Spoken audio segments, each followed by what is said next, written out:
era digital ini saya melihat hubungan satu sama lain bergeser atau berubah. Bagaimana itu bisa dijelaskan secara teori?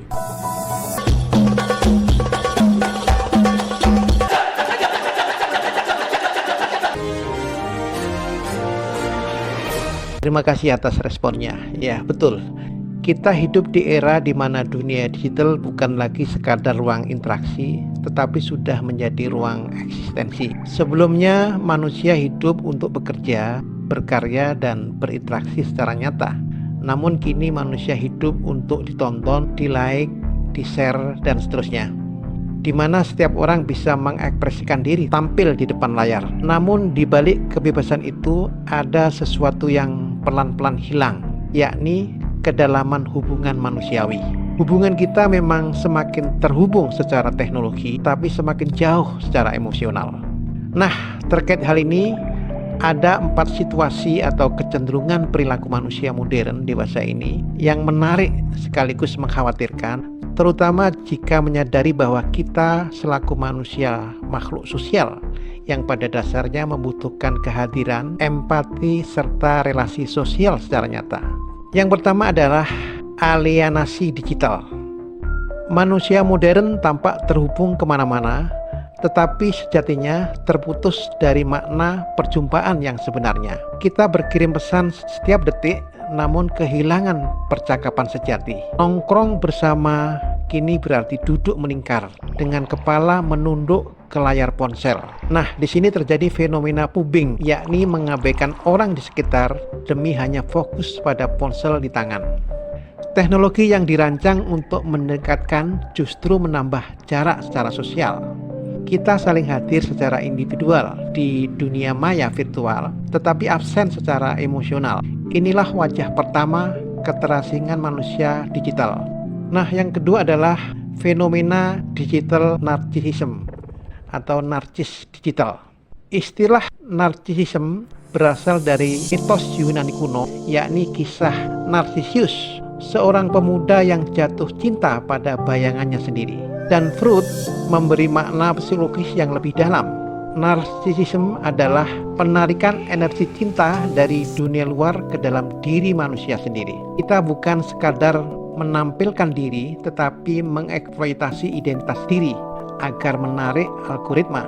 Kita menata feed seperti etalase diri, setiap senyum, pose, dan caption dikalkulasi agar sesuai tren.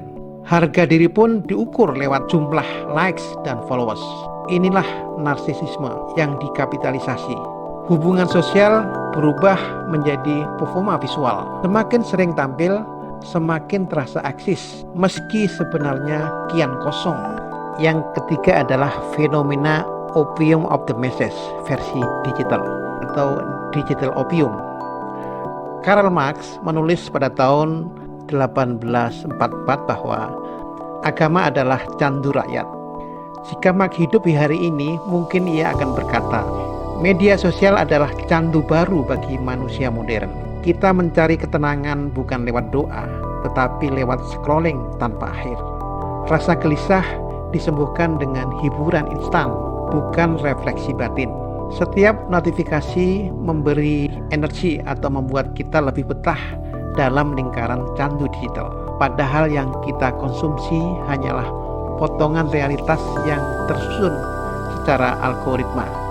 Kita ikut tren solidaritas online, tetapi lupa bagaimana rasanya menggenggam tangan sesama. Nah, candu digital menenangkan, tetapi juga meninabuhkan kesadaran sosial kita. Kemudian yang keempat adalah hyperreality addiction atau adiksi hiperrealitas. Jane Badril menyebut hal ini sebagai fase hiperrealitas, ketika yang semu terasa lebih nyata daripada yang nyata itu sendiri. Sehingga media seringkali menampilkan kepalsuan atau simulacrum. Kita tidak lagi hidup berdasarkan pengalaman, tetapi berdasarkan representasi dari pengalaman itu sendiri. Kita percaya pada gambar, bukan kejadian yang semestinya.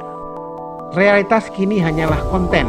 Yang penting bukan apa yang terjadi, tetapi bagaimana terlihat di layar lebih bagus. Kita menjadi karakter dalam drama kehidupan digital.